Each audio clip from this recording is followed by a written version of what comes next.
Hi friends, പുതിയൊരു വീഡിയോയിലേക്ക് എല്ലാവർക്കും സ്വാഗതം. ഇന്ന് നമുക്ക് കടല റോസ്റ്റ് എങ്ങനെയാണ് തയ്യാറാക്കണമെന്ന് നോക്കാം.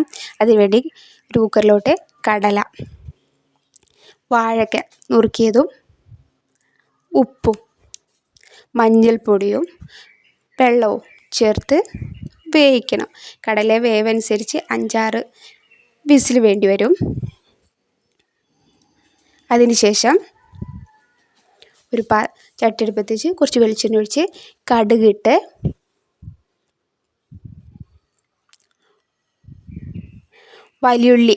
വലിയ ഉള്ളി ചെറുതായി പൊടിയായി അരിഞ്ഞത്, ഇഞ്ചി വെളുത്തുള്ളി പൊടിയായി അരിഞ്ഞത്, ഇഞ്ചി വെളുത്തുള്ളി ചതക്കി വേണമെങ്കിലും ഉപയോഗിക്കാം കേട്ടോ.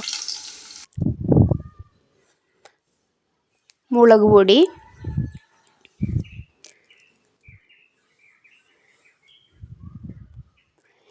ബീഫ് മസാല 1 ടേബിൾ സ്പൂണ്, മല്ലിപ്പൊടി 1 വലിയ ടേബിൾ സ്പൂണ്. ഇവ നന്നായി മൂപ്പിച്ചെടുക്കണം. അതിനുശേഷം ഒരു വലിയുള്ളി ചെറുതായി അരിഞ്ഞത് അതും എടുത്ത് നല്ല മൂപ്പിച്ചതിന് ശേഷം നമ്മൾ വേവിച്ച് വെച്ച കടല ഇതിലോട്ട് മിക്സ് ചെയ്യാം.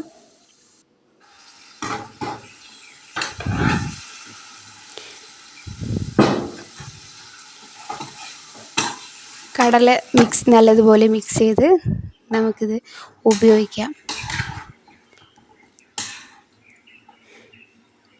കടല കൂട്ടുകറിയെന്നോ അല്ലെങ്കിൽ കടല റോസ്റ്റ് എന്നൊക്കെ വിളിക്കാം കേട്ടോ. വീഡിയോ ഇഷ്ടപ്പെട്ടാൽ ലൈക്ക് ചെയ്യുക, ഇഷ്ടപ്പെട്ടാൽ ഡിസ്ലൈക്ക് ചെയ്യുക. Thank you.